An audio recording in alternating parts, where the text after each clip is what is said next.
We will talk about acute arterial occlusion and Raynaud's phenomenon. Acute vascular occlusion may be caused by an embolus or acute thrombosis.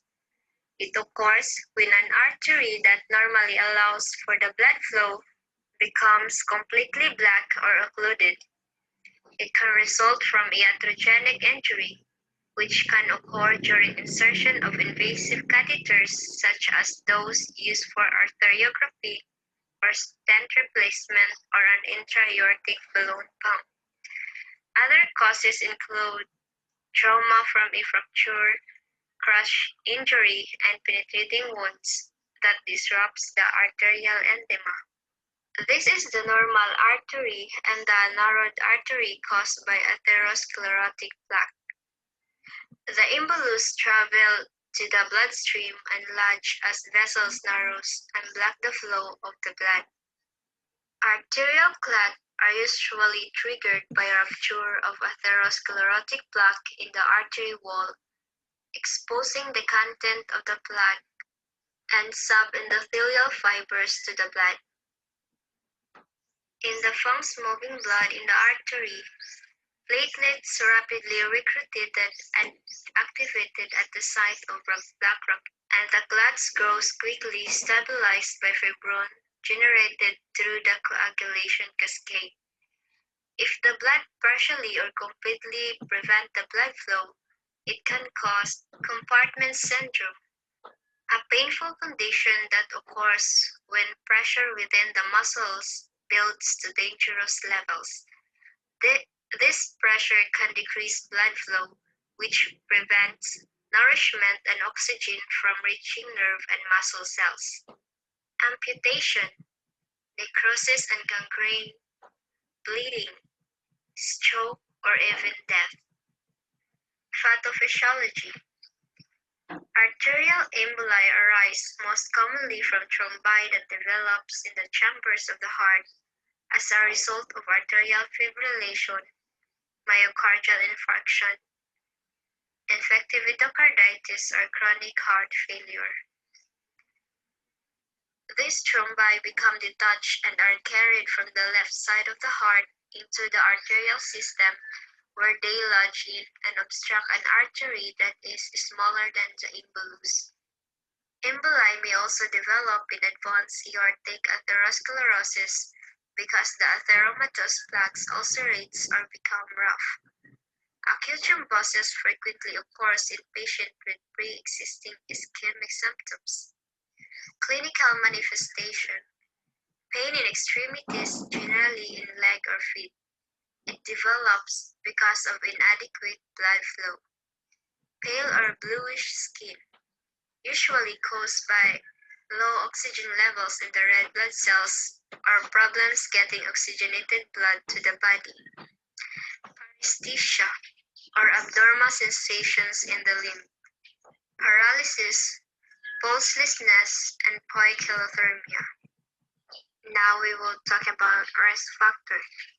Age, sedentary lifestyle, smoking, diabetes, obesity, high blood pressure, high cholesterol, and family history of vascular disease.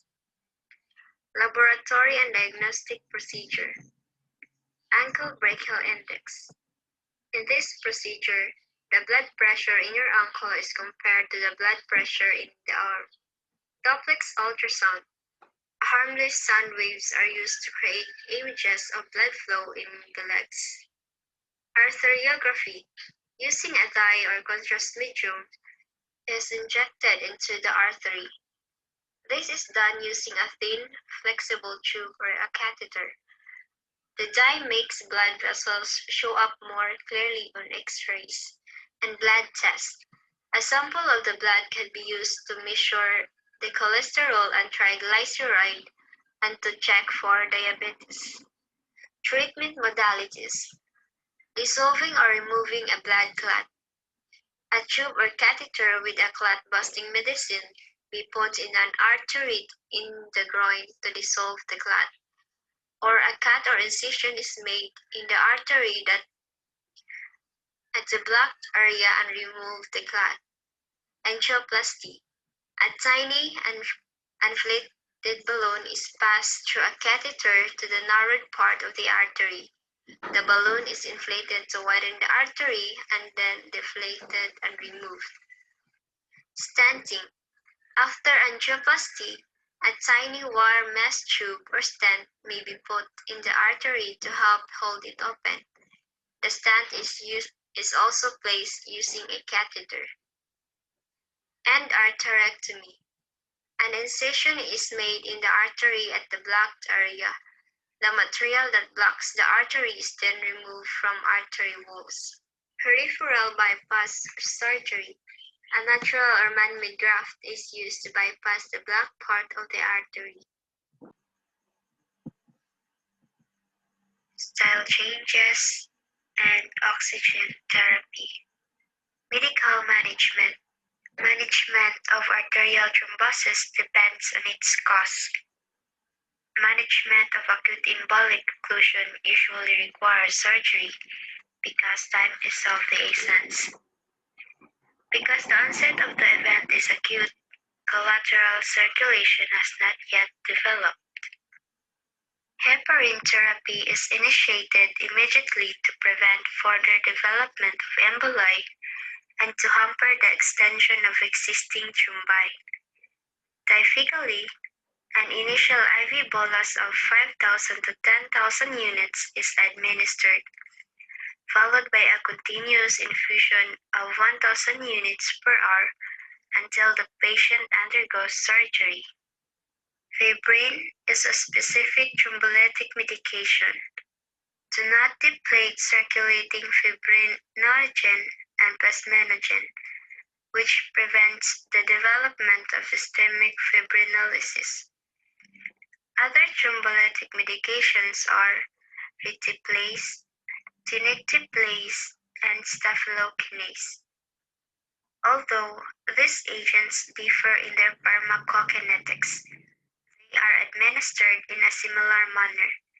A catheter is advanced under X-ray visualization to the clot, and the thrombolytic agent is infused.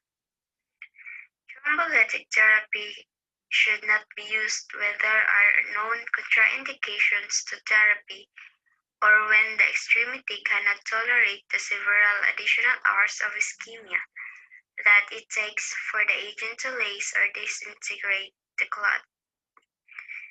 Contraindications to thrombolytic therapy include active internal bleeding, brain attack or stroke, recent major surgery, and controlled hypertension and pregnancy.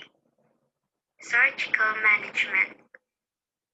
Emergency embolectomy is the procedure of choice if the involved extremity is viable.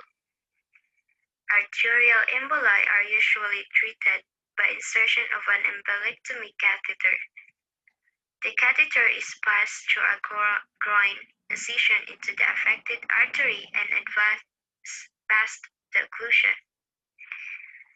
The catheter balloon is inflated with a sterile saline solution, and the thrombus is extracted as the catheter is withdrawn.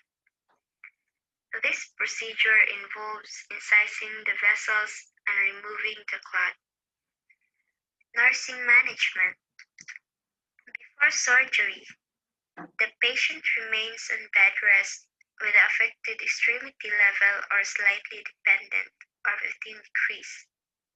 The affected part is kept at room temperature and protected from trauma. Heating and cooling pads are contraindicated because ischemic extremities are easily traumatized by alterations in temperature. If possible, tape and electrocardiogram electrodes should not be used on the extremity. Sheepskin and foot cradles are used to protect an affected leg from mechanical trauma. If the patient is treated with thrombolytic therapy, the dose of thrombolytic therapy is based on the patient's weight. The patient is admitted to a critical care unit for continuous monitoring. Vital signs are taken every 15 minutes for 2 hours, then every 30 minutes for the next 6 hours, and then every hour for 16 hours. Bleeding is the most common side effect of thrombolytic therapy, and the patient is closely monitored for any signs of bleeding. The nurse minimizes the number of punctures of inserting IV lines and obtaining blood samples, avoids intramuscular injections, prevents any possible tissue trauma, and applies pressure at least twice as long as usual after any puncture that is performed. If tissue plasminogen activator is used for the treatment, heparin is usually administered to prevent another thrombus from forming at the site of the lesion. The tissue plasminogen activator activates plasminogen on the thrombus more than circulating plasminogen, but it does not decrease the clotting factors as much as other thrombolytic therapies, so patients receiving tissue plasminogen activator can make new thrombi more readily than with some of the other thrombolytics. During the post-operative period, the nurse collaborates with the surgeon about the patient's appropriate activity level based on the patient's condition. Generally, every effort is made to encourage the patient to move the extremity to stimulate circulation and prevent stasis. Anticoagulant therapy may be continued after surgery to prevent thrombosis of the affected artery and to diminish the development of subsequent thrombi at the initiating site. The nurse assesses for evidence of local and systemic hemorrhage, including mental status changes, which can occur when anticoagulants are administered. Pulses, Doppler signals, ABI, and motor and sensory function are assessed every hour for the first 24 hours. Because significant changes may be indicatory occlusion. Metabolic abnormalities, renal failure, and compartment syndrome may be complications after an acute arterial occlusion. Nursing diagnosis and intervention. Ineffective tissue perfusion related to decreased arterial blood flow secondary to acute arterial occlusion, as evidenced by pain, pale or bluish skin, and pulse dizziness. Intervention. Assess the patient's vital signs at least every 4 hours or more frequent if there is change in them. This is to assist in creating an accurate diagnosis and monitor effectiveness of medical treatment. Administer the oxygen, anticoagulants, and analgesic medication as prescribed.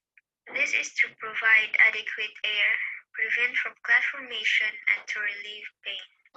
Ensure adequate hydration. This is increased blood viscosity is a contributory factor to clotting. Adequate hydration helps reduce blood viscosity. Next is avoid elevating the legs above the level of the heart, because leg elevation may contribute to a reduction of arterial blood supply to the legs. There is no urine output. Reduced renal perfusion may take place due to vascular occlusion. Then maintain optimal cardiac output. This ensures adequate perfusion of vital organs. The last is teach patient to recognize the signs and symptoms that needed to be reported. This is to early assessment facilitates immediate treatment.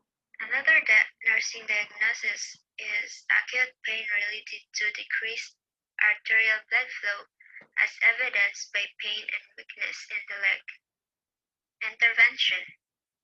Assess the patient vital signs and pain for intensity using pain rating scale for location and precipitating factors. Administer prescribed medication that alleviates the symptom of pain. Monitor the characteristics of pain at least 30 minutes after administration of medication. Elevate the head of the bed if the patient is having a shortness of breath and administer oxygen as prescribed. Place the patient in complete bed rest during pain attacks. Educate patient on stress management, deep breathing exercise, and relaxation techniques. And this time, we will talk about Raynaud's phenomenon, its risk factor and associated condition, why this occur and how we can diagnose and how we can treat it. Raynaud's phenomenon is an excessive and abnormal vasoconstriction to emotional stress and or cold temperature. We can see in the picture it is very pale, which responds to stress and cold temperature. The estimated prevalence is 20 to 30% female and 3 to 14% males. Raynaud's phenomenon occurs in early life. Now we'll talk about risk factors. Being female, we can see in this estimated prevalence. Being younger, a family history. Other family members with Raynaud's have the higher possibility of having Raynaud's themselves. Geography. It is not a risk factor, but it is an influencing factor. Individual living in colder climates has a higher possibility of having Raynaud's. Pathophysiology. I mentioned that it is an exaggerated response to cold temperature or stress, but the fact is a vasoconstriction to cold temperature or stress is a normal physiologic function in order to conserve body heat. But we mentioned before, Raynaud's phenomenon represents an exaggerated response to cold temperatures or stress. This exaggerated will represent to the individual or Raynaud's. Well, what we see is that cold temperature and emotional stress, this can lead to vasoconstriction in a normal individual.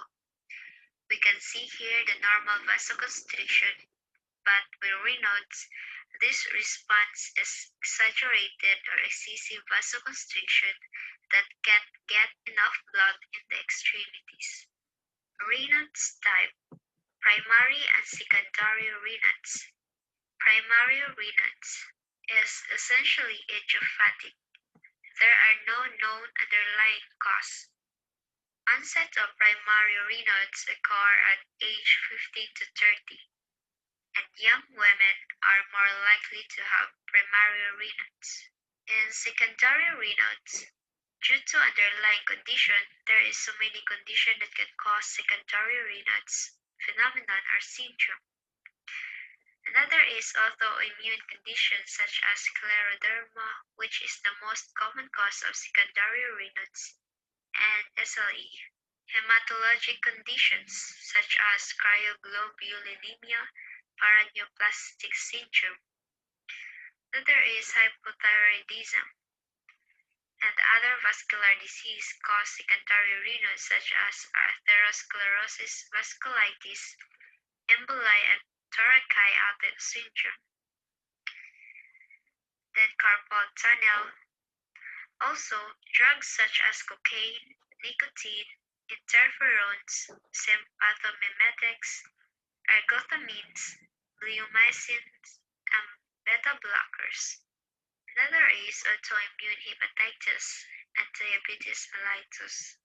Ways to remember the categories that cause Raynaud's. We can think of pneumonic cold hand. C for cryoglobulinemia. O for obstruction or emboli. L for lupus or other connective tissue disease. D for diabetes or drugs. H for hematological condition, A for arterial conditions such as atherosclerosis, N for neurological conditions, D for don't know or idiopathic, which is in primary Raynaud's. Signs and symptoms of Raynaud's is due to Raynaud's attack, which is change in color of the hands in response to cold exposure or stress, which can be happen in hands, nose, feet, and other areas in the body. First is pallor, which is white attack, and cyanosis, which is blue attack. We can see the fingers here that well demarcated a white pale after it can become blue or cyanotic in color. In blue color represent ischemic phase because of that excessive vasoconstriction we've tackled earlier. There is not enough blood getting in through the tissue can cause ischemia. Another is erythema. This is due to perfusion or stage of perfusion. After this two color pallor and cyanosis. After this, it can be erythema or very red. Raynaud's attack has sudden onset. They come on very quickly in response to the trigger. The episodes last 15 to 20 minutes. An episode generally starts in one finger and then spreads symmetrically in both hands. And index, middle, and ring fingers are the most commonly affected. And the thumb is often spared, but can be with secondary Raynaud's. Another symptoms include paresthesia and numbness in fingers. Reduced finger coordination because of paresthesia and numbness. Patient with Raynaud's also having aching or pain due to ischemia. The symptoms often worse in secondary Raynaud's as compared to primary Raynaud's. Other symptoms is cutaneous vasospasm can occur in other areas of the body such as nose, ear, and face. Another is livedo reticularis. This weaving pattern in the skin, we can see this in hands or feet or even other parts of the body. So we also tackles about the triggers of Raynaud's attack. Cold temperature. Stress is one of the major trigger as well, and vibration. Diagnosis and treatment. The diagnosis is not very straightforward. There is no well-defined gold standard diagnostic test. We have to diagnose Raynaud's based on history. So we ask the question, does the finger change color when exposed to cold or to cold temperature? Are the colors white, blue, or both? If they say no to the question, we can essentially rule out the diagnosis, but if it's yes, we can make the diagnosis of Raynaud's. We also assess for associated conditions or causes of Raynaud's, as this primary or secondary cause. We can use also nail fold capillary microscopy. This is not very frequently used, but it distinguishes between primary and secondary Raynaud's. Once we have the diagnosis, we can now have treatment. We can use conservative methods such as avoid cold temperature, provoking medications, smoking, and trauma, and also reduce stress as well. We can use pharmacologic to reduce the signs and symptoms of Raynaud's such as dihydropyridine, calcium channel blocker such as amlodipine and nifedipine, phosphodiesterase 5 inhibitors such as sildenafil, typical nitrates are limited Raynaud's, angiotensin receptor blockers such as losartan, selective serotonin reuptake inhibitors such as fluoxetine. Nursing management. The nurse teaches the patient to avoid situations that may be stressful or unsafe. Stress management classes may helpful.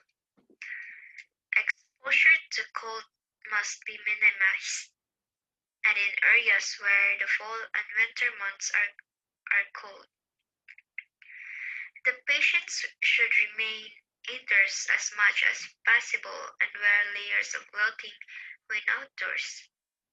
Hats and mittens or gloves should be worn at all times when outside. Fabrics specially designed for cold climates are recommended.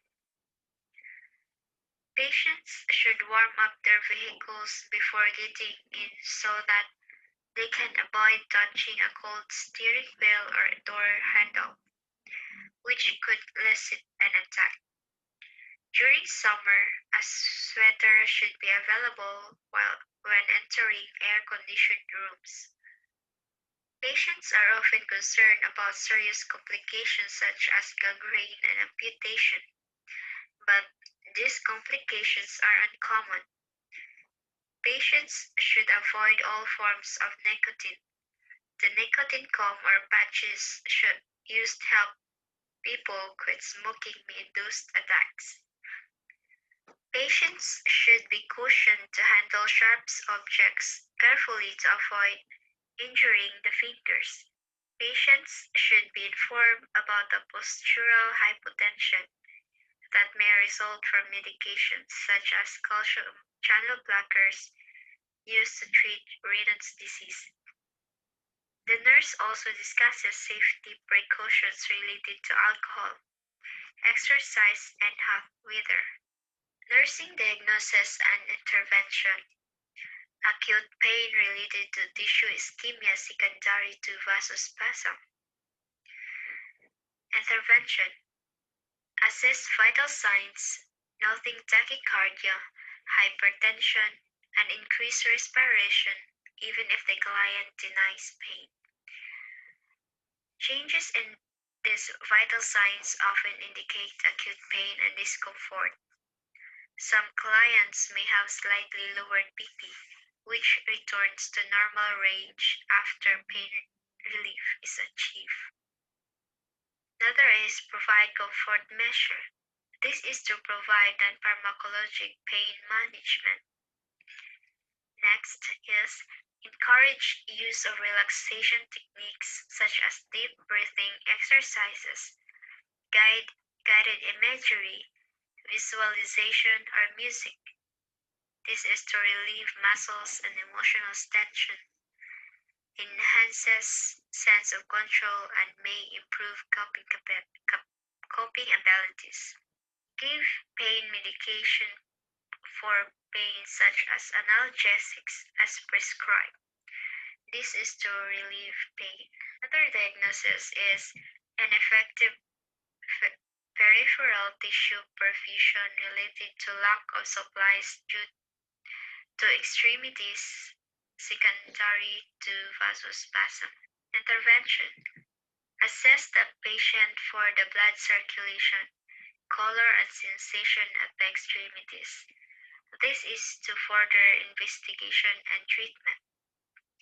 Apply warm compress at the affected area to promote good blood circulation.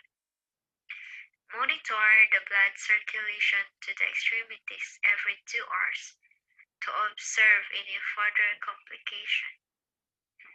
Encourage patient to perform extremities exercises while sitting. This is to muscular exercises promote blood flow and the development of collateral circulation. Another is administer medication as prescribed, such as losartan. This is to vasodilate the blood vessels and to increase blood supply to the extremities. Anxiety related to disease process. Intervention. Assist patient anxiety level by observing the client's behavior, such as crying, facial expression, and anxious. This is to further investigate. Provide moral and emotional support to the patient. This is to provide patient psychological comfort. Reinforce doctors' explanations to patient by using non-medical terms to increase the understanding of the patient about the disease. Last is encourage diversional therapy. This is to deviate clients midway from the disease and to avoid the patient get mentally stressed.